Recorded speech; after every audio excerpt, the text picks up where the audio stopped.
नमस्कार दोस्तों। कभी इमेजिन किया है क्या हो अगर ओशियन में मौजूद सारा साल्टेड वाटर फ्रेश वाटर में कन्वर्ट हो जाए तो।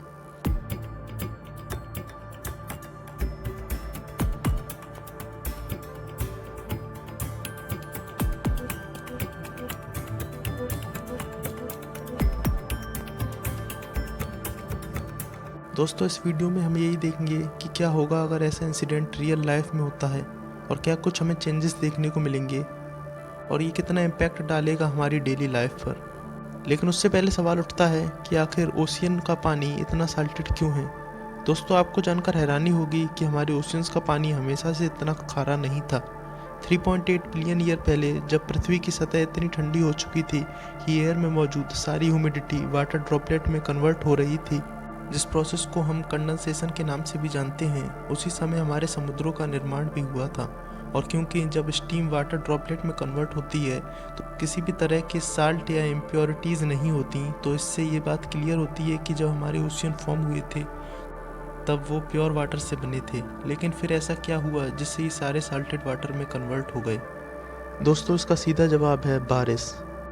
दोस्तों जब भी बारिश होती है तो हवा में कार्बन डाइऑक्साइड और कई तरह की डस्ट और इम्प्योरिटीज़ रेन ड्रॉप में डिज़ोल्व हो जाती हैं, जिससे बारिश का पानी थोड़ा एसिडिक हो जाता है। और जब ये बारिश का पानी ओशियंस में गिरता है तो उन्हें भी इम्प्योर कर देता है और रही बची कसर नदी और नाले पूरी कर देते हैं। जब रिवर लाखों किलोमीटर का सफ़र तय करके ओशियन में ड्रेन करती है तो वो अपने रास्ते में कई तरह के रॉक से टकराती है, जिससे वह कई तरीके के सॉल्ट को अपने साथ लाके ओशियन में छोड़ देती है। और दोस्तों 3.8 बिलियन ईयर से लगातार हो रही यही प्रोसेस कारण है कि आज हमारे ओशियंस इतने साल्टेड हो चुके हैं। दोस्तों सर्वे की माने तो ओशियंस में इतना नमक है कि अगर पृथ्वी पर मौजूद सारी ज़मीन पर यह नमक बिछा दिया जाए तो शायद पृथ्वी की लैंड एरिया ही कम पड़ जाए।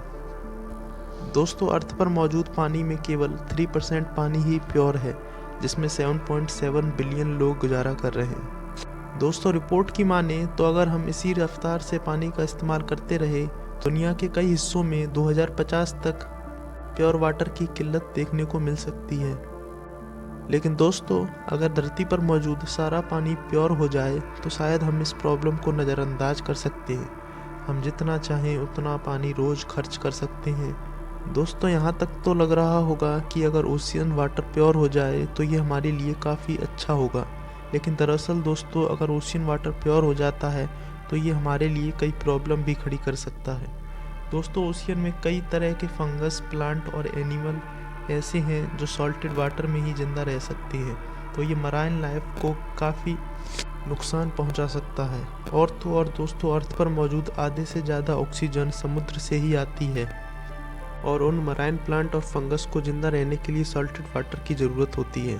और अगर ओशियन प्योर वाटर हो जाएंगे तो फिर से ज़्यादा फंगस और मराइन प्लांट ख़त्म हो जाएंगे, जिससे ऑक्सीजन की भी हमें भारी किल्लत देखने को मिलेगी और जिससे CO2 की मात्रा एटमॉस्फेयर में बढ़ने लगेगी और इसका ग्रीन हाउस पे भी इफ़ेक्ट पड़ेगा और तो और ग्लोबल वार्मिंग और तेज़ी से बढ़ने लगेगी।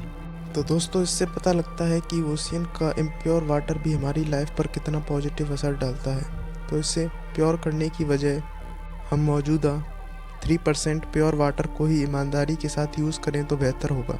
तो दोस्तों इस वीडियो में फ़िलहाल इतना ही। मिलते हैं ऐसी और नई इंटरेस्टिंग वीडियो के साथ, तब तक के लिए गुड बाय, जय हिंद।